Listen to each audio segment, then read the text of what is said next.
الحمد للہ وکفا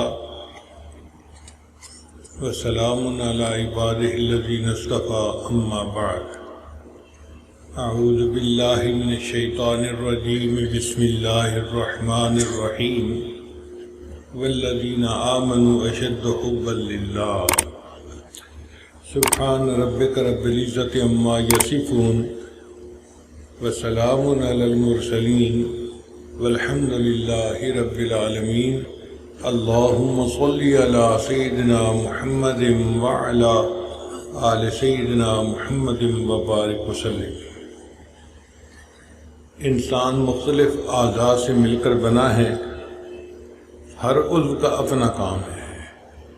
آنکھ کا کام دیکھنا، زبان کا کام بولنا، کان کا کام سننا، دماغ کا کام سوچنا اور دل کا کام ہے محبت کرنا۔ دل بحر محبت ہے، محبت یہ کرے گا، لاکھ اس کو بچا تو یہ کسی پر تو مرے گا۔ انسان کا دل محبت کیے بغیر رہ نہیں سکتا، پتھر سے ہو، خدا سے ہو یا پھر کسی سے ہو، آتا نہیں ہے چین محبت کیے بغیر۔ اب جب انسان نے محبت کرنی ہی ہے تو کیوں نہ اپنے رب سے محبت کرے۔ مولانا روم رحمۃ اللہ علیہ فرماتے ہیں، عشق با مردہ نہ باشد پائیدار، عشق را با حی و با قیوم دار۔ اے دوست، مرنے والوں سے اور ٹلنے والوں سے محبت پائیدار نہیں ہوتی۔ اگر تو نے محبت کرنی ہے تو اس اللہ سے محبت کرو جو کبھی فنا نہیں ہوگا۔ پائیدار محبت تو وہی ہوگی۔ تو ہمیں چاہیے کہ ہم اللہ رب العزت سے محبت کریں، اور وہی اس بات کا مستحق ہے۔ ہم اللہ تعالیٰ کی ان گنت نعمتوں میں زندگی گزار رہے ہیں۔ سر سے لے کے پاؤں تک ایک ایک عضو اللہ کی نعمتوں کا اظہار کرتا ہے۔ آپ غور کریں، اگر اللہ بینائی نہ دیتے ہم اندھے ہوتے، اگر گویائی نہ دیتے ہم گنگے ہوتے، سماعت نہ دیتے ہم بہرے ہوتے، اگر اللہ تعالیٰ ہمیں عقل نہ دیتے ہم پاگل ہوتے، مال نہ دیتے ہم بیکاری ہوتے، کھانا نہ دیتے ہم بھوکے ہوتے، پانی نہ دیتے ہم پیاسے ہوتے، اللہ کپڑے نہ دیتے ہم ننگے ہوتے، اللہ صحت نہ دیتے ہم بیمار ہوتے، اللہ علم نہ دیتے ہم جاہل ہوتے، اللہ ہمیں عزت نہ دیتے ہم ذلیل و خوار ہوتے۔ آج دنیا میں جو عزتوں بھری زندگی ہم گزارتے پھر رہے ہیں، یہ سب اللہ کا کرم اور احسان ہی تو ہے۔ تو اللہ تعالیٰ کی ان نعمتوں کا اب حق یہ ہے کہ ہم اپنے اللہ سے محبت کریں۔ جبلت القلوب الی حب من احسن الیہا، اللہ نے انسان کی فطرت ایسی بنائی ہے، اپنے محسن سے محبت کرتا ہے۔ بلکہ ہم نے تو دیکھا ہے کہ سرکس وغیرہ میں جو درندے ہیں، شیر، ان کو پالنے والے ان کے اوپر سوار ہو جاتے ہیں اور شیر ان کو کچھ نہیں کہتا۔ اگر ایک درندہ بھی اپنے محسن کا اتنا لحاظ کرتا ہے، ہم تو انسان ہیں، ہمیں چاہیے کہ ہم اپنے اللہ پہ قربان جائیں اور اللہ سے ٹوٹ کے محبت کریں۔ اللہ تعالیٰ فرماتے ہیں والذین آمنوا اشد حبا للہ، ایمان والوں کو اللہ سے شدید محبت ہوتی ہے۔ محبت تو کہتے ہیں، لیکن محبت نہیں جس میں شدت نہیں ہے۔ محبت کے انداز ہیں سب پرانے، خبردار ہو اس میں جدت نہیں ہے۔ جزیرہ عرب کا ایک آدمی تھا جس کا نام تھا قیس۔ وہ ایک عورت سے محبت کر بیٹھا، اور عورت بھی کالی تھی۔ اس کے ماں باپ نے اس لڑکی کا نام لیلا رکھا تھا۔ لیل رات کو کہتے ہیں، تو رات کی اندھیرے سے گویا وہ لڑکی کی سیاہی کی طرف اشارہ ہے کہ وہ کالی تھی لیلا۔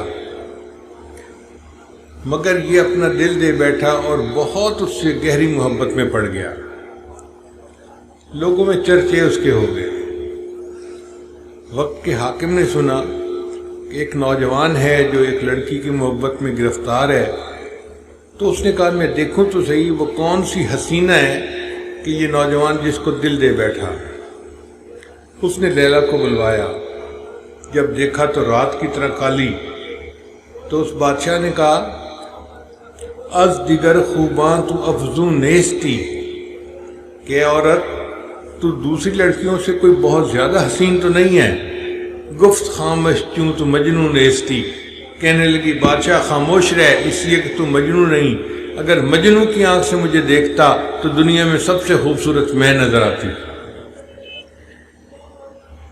ایک دفعہ مجنون کے باپ نے اسے کہا کہ بھئی مجھے بہت شرمندگی ہے کہ تیرے عشق کے قصے لوگوں میں زبان زد عام ہیں، تو چل میرے ساتھ بیت اللہ میں اور جا کے اپنے اس گناہ کی معافی مانگ۔ اب یہ والد کے ساتھ چل پڑا۔ جب بیت اللہ کے پاس پہنچا تو والد نے اسے کہا کہ بیت اللہ کا پردہ جو ہے نا پکڑ کے اپنے گناہ کی معافی مانگ۔ تو اس نے بیت اللہ کا پردہ پکڑا اور دعا مانگی، الہی تبت من کل المعاصی، اے اللہ میں ہر گناہ سے توبہ کرتا ہوں، ولیکن حب لیلا لا اتوب، لیکن لیلا کی محبت سے میں توبہ نہیں کرتا۔ اب جب اس نے یہ بات کہی تو باپ نے غصے کی نظر سے اسے دیکھا، تو سمجھ گیا کہ ابو غصے میں ہیں، تو اس نے اگلا شعر پڑھا، الہی لا تسلبنی حبہا ابدا، اے اللہ لیلا کی محبت کو میرے دل سے کبھی نہ نکالنا، ویرحم اللہ عبدا قال آمینہ، اور جو میری بات پر آمین کہے اس کے بھی گناہوں کو معاف کر دینا۔ یہ ایسا دیوانہ پاگل تھا۔ ایک مرتبہ سیدنا حسن رضی اللہ عنہ جا رہے تھے تو یہ راستے میں مل گیا، سلام دعا ہوئی۔ سیدنا حسن رضی اللہ عنہ نے فرمایا کہ قیس میں نے حکومت سیدنا امیر معاویہ رضی اللہ عنہ کے حوالے کر دی ہے، ان کو دے دی ہے جن کو حکومت زیادہ سجتی تھی۔ تو یہ سنتا رہا، ان کا تو چپ کیوں ہے، بولتا کیوں نہیں؟ کہنے لگا جی سچی بات یہ ہے کہ حکومت تو لیلا کو سجتی ہے۔ یہ سن کے انہوں نے فرمایا انت مجنون، تو مجنون ہے، پاگل ہے۔ اس وقت سے اس کا نام مجنون شروع ہو گیا۔ تو اگر ایک نوجوان کو ایک عورت کی محبت اتنی بے حال کر دیتی ہے تو کیا اللہ کی محبت ہمارے دلوں میں نہیں سما سکتی؟ عشق مولا کہہ کم از لیلا بود، گوئے گفتن بہرے او اولا بود۔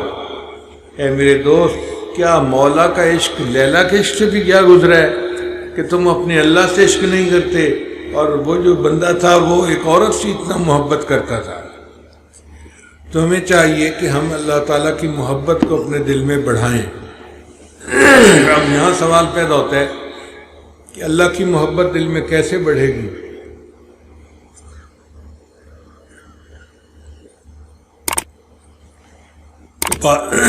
بات ذرا توجہ سے سنیے گا۔ اللہ تعالیٰ کے ذکر کی کثرت سے اللہ کی محبت بڑھ جاتی ہے۔ دو باتیں یاد رکھنے والی ہیں۔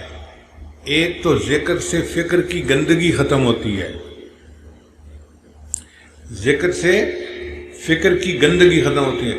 یہ جو ہوتا ہے نا ہر وقت خیال شیطانی شہوانی نفسانی ذہن پہ چھائے رہتے ہیں، یہ فکر کی گندگی کہلاتی ہے، اور ذکر کی کثرت سے یہ گندگی ختم ہو جاتی ہے، سوچ پاک ہو جاتی ہے۔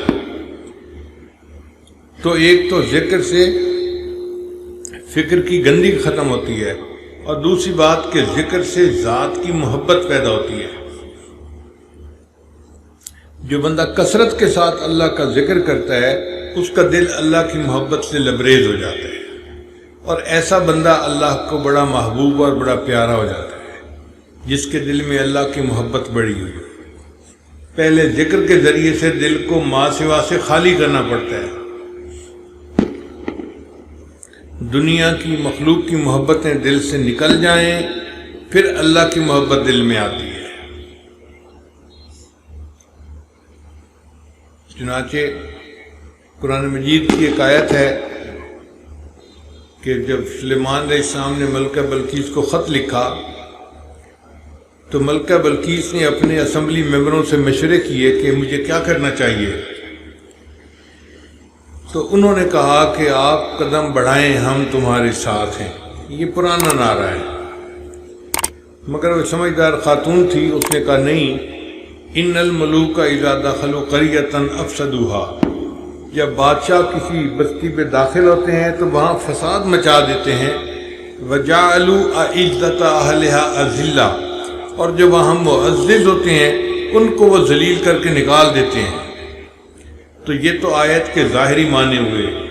حضرت اختر ثانوی رحمۃ اللہ فرماتے ہیں کہ اس آیت میں بہترین تمثیل موجود ہے۔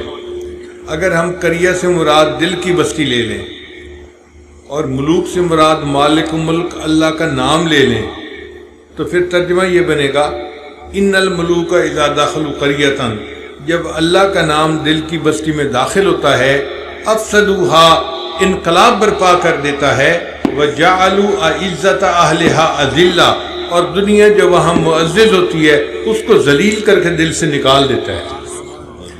تو اللہ کے ذکر کی برکت سے دنیا کی محبت نکل جاتی ہے اور اللہ کی محبت دل میں آ جاتی ہے۔ ہم بھی کوشش کریں اس اللہ کی محبت کو پانے کے لیے۔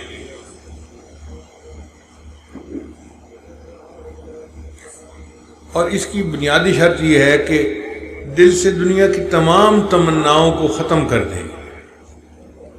حضرت مجدوب رحمۃ اللہ فرماتے ہیں ہر تمنا دل سے رخصت ہو گئی، ہر تمنا دل سے رخصت ہو گئی، اب تو آجا، اب تو خلوت ہو گئی۔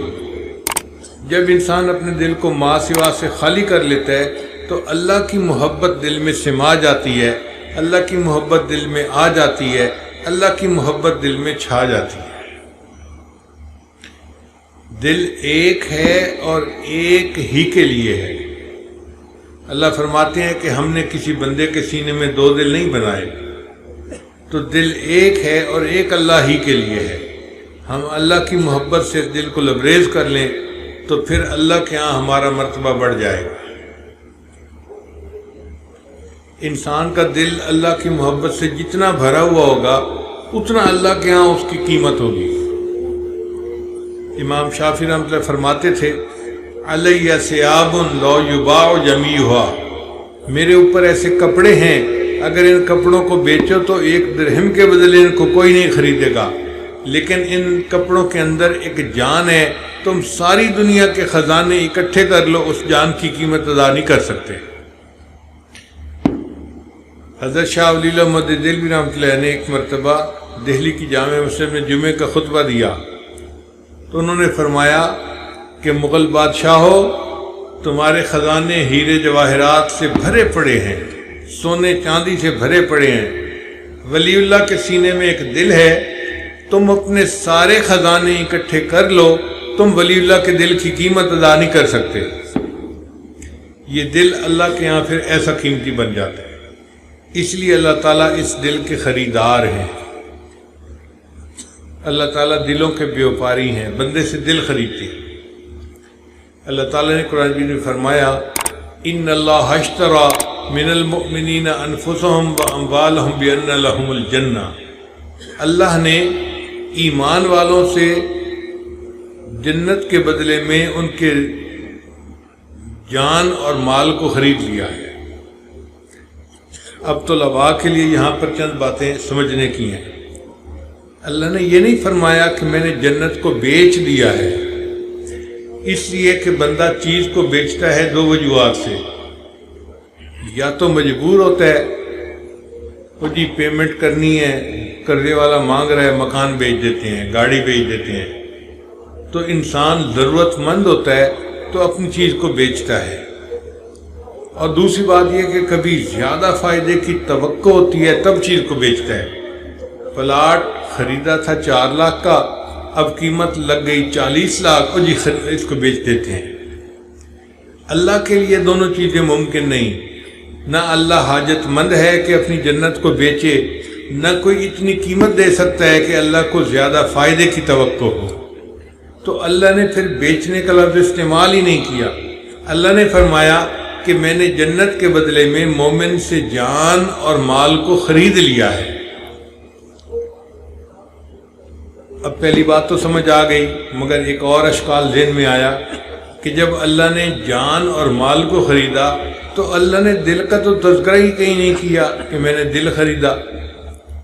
حالانکہ انسان کے پاس جب پیسے ہوتے ہیں نا تو انسان سب سے پہلے اپنا مکان خریدتا ہے، تو اللہ نے تو دل کو خریدنے کا تذکرہ ہی نہیں کیا، فرمایا میں نے جان اور مال کو خرید لیا۔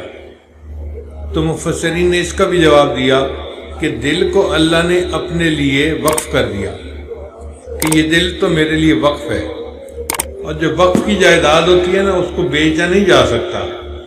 تو اللہ نے فرمایا میرے بندے تیرا دل تو میرے لیے وقف ہے، یہ تو ہے ہی میرا، اس کے بعد تیرے پاس جان اور مال باقی بچ گیا تھا، اس کو بھی میں نے جنت کے بدلے میں خرید لیا ہے، اب تو سارا کا سارا میرا ہو گیا۔ تو ہم اللہ کے بن کر زندگی گزاریں گے تو اللہ رب العزت ہمارے اوپر اپنی خصوصی رحمت فرمائیں گے۔ سیدنا ابراہیم علیہ السلام کا واقعہ ہے، ایک مرتبہ اپنی بکریوں کو چرا رہے تھے،